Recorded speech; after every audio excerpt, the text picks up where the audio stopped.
Hi hello வணக்கம். இன்றைக்கி KFC செய்ய போகிறேன். அதுக்கு 1 கிலோ சிக்கன் எடுத்துருக்கேன். தோலோடு தான் இருக்கணும், தோலை கைட்டக்கூடாது. இந்த மாதிரி கோடு போட்டு வச்சுருக்கேன். அதுக்கு மசாலா, சிக்கன் மசாலா, பெப்பரிக்காய், உப்பு, தேவையான அளவு உப்பு, மஞ்சத்தூள், மிளகுத்தூள், கொஞ்சமாக தயிர் எடுத்துருக்கேன். ஒரு எலுமிச்சை பழம் எடுத்துருக்கேன். கொஞ்சமாக ஸ்வீட் சோயா சாஸ் போட்டுக்கிறேன். இப்போ இதை மிக்ஸ் பண்ணிவிட்டு நான் ஒரு 1/4 மணி நேரம் ஊற வச்சுருவேன்.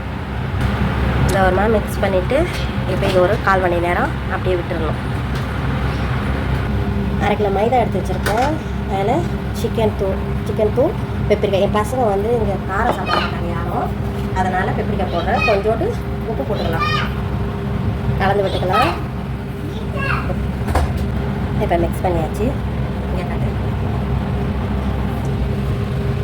இப்போ சிக்கனை எடுத்துக்கோங்க. இப்போ இதை நல்லா பெரட்டிட்டு ஒரு புடி பிடிச்சிக்கிங்க. பிடிச்சிட்டு இங்கே ஐஸ் தண்ணி வச்சுருக்கேன். மறுபடியும் அதில் போட்டு நல்லா தண்ணி இது பண்ணிவிட்டு அப்புறம் திரும்பவும் போடுங்க. கொஞ்சம் இப்படி பிடிச்ச மாதிரி செய்யுங்க.